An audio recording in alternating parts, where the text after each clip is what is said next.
Assalamualaikum warahmatullahi wabarakatuh.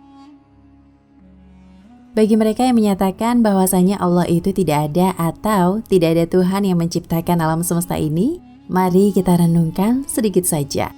Renungan singkat yang menyatakan bahwasanya Allah itu ada dan ini merupakan fitrah manusia dan sebenarnya adalah hati nurani manusia. Manusia secara fitrah butuh terhadap Allah yang Maha Menciptakan. Allah telah menciptakan manusia dengan fitrah ini. Allah berfirman, tetaplah atas fitrah Allah yang menciptakan manusia menurut fitrah itu. Quran Surat Rum ayat 30.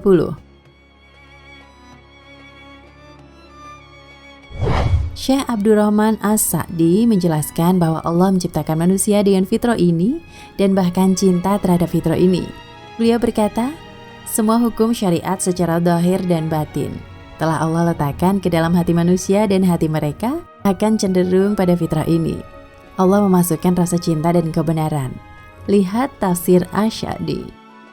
Kami kisahkan sedikit bahwa ada seseorang yang pernah bercerita kepada kami. Ada kejadian bahwa ia pernah menaiki sebuah pesawat. Di pesawat tersebut, duduk di sebelah kirinya seseorang yang beragama Nasrani dan duduk di sebelah kanannya seorang ateis. Suatu ketika pesawat tersebut berguncang dengan dahsyat. Pilot pun mengumumkan bahwa cuaca sedang buruk dan ada kemungkinan pesawat akan melakukan pendaratan darurat. Orang ini beragama Islam, berdoa ikhlas kepada Allah dan ia melihat teman di sebelahnya yang beragama Nasrani pun berdoa. Ia pun melihat teman sebelahnya lagi yang ateis hanya bisa pasrah dan terlihat bingung. Setelah sekian lama pesawat kembali tenang dan cuaca kembali baik, orang ateis itu berkata, "Aku melihat kalian berdoa dan kalian bisa merasa tenang sedikit. Sedangkan aku bingung berdoa kepada siapa. Aku tidak tahu kepada siapa aku berharap di saat-saat seperti ini." Mari renungkanlah kisah ini. Bahwasanya fitrah kita manusia, kita butuh kepada penguasa semesta alam. Ada saat-saat tertentu manusia tidak kuasa lagi. Manusia sudah tidak bisa saling mengandalkan. Sebagaimana ketika terjadi gempa bumi yang dahsyat. Saat itu siapapun akan butuh kepada yang maha kuasa. Ketika tanah bergoyang dahsyat, siapapun saat itu langsung mengingat Allah. Bahkan ia tidak pernah mengenal Allah sebelumnya, semisal jarang sholat. Dan saat terjadi gempa, mereka tiba-tiba langsung ingat Allah dan keluar dari lisan mereka, Astagfirullah, Subhanallah. Mereka kembali ke fitrahnya. Sebenarnya masih banyak dalil-dalil yang lainnya secara logika dan nas yang menunjukkan adanya Allah. Apabila ada pertanyaan, siapakah yang menciptakan Allah? Jawaban secara logika adalah pertanyaan ini adalah pertanyaan yang salah. Sebagaimana pertanyaan, kapan ayahmu melahirkan? Tentu ini pertanyaan yang salah karena tidak ada ayah yang melahirkan. Demikian juga pertanyaan siapa yang mencipta? Pencipta. Ini pertanyaannya salah dan tidak ada jawabannya.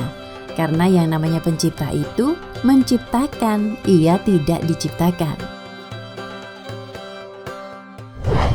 Jadi ada jawaban siapa yang menciptakan pencipta, maka pertanyaan akan muncul terus dan tidak ada ujungnya. Siapa yang menciptakan pencipta tadi? Juga di alam semesta ini, pasti ada yang menciptakan dengan peraturan yang luar biasa. Apakah semua kebetulan? Dan kebetulan ini adalah dalil dari orang-orang ateis, semua serba kebetulan. Perhatikan hadis berikut juga dari Abu Hurairah. Rasulullah SAW bersabda, setan akan mendatangi salah seorang di antara kalian dan berkata, siapa yang menciptakan ini? Siapa yang menciptakan itu? Hingga ia bertanya, siapa yang menciptakan Rabbmu? Apabila setan telah sampai pada pertanyaan ini, mohonlah perlindungan kepada Allah dan berhentilah. Hadis riwayat Bukhari. Wallahu a'lam bishawab. Nah, pemirsa Ensiklopedia Al-Fatih, sampai di sini perjumpaan kita kali ini. Semoga menginspirasi.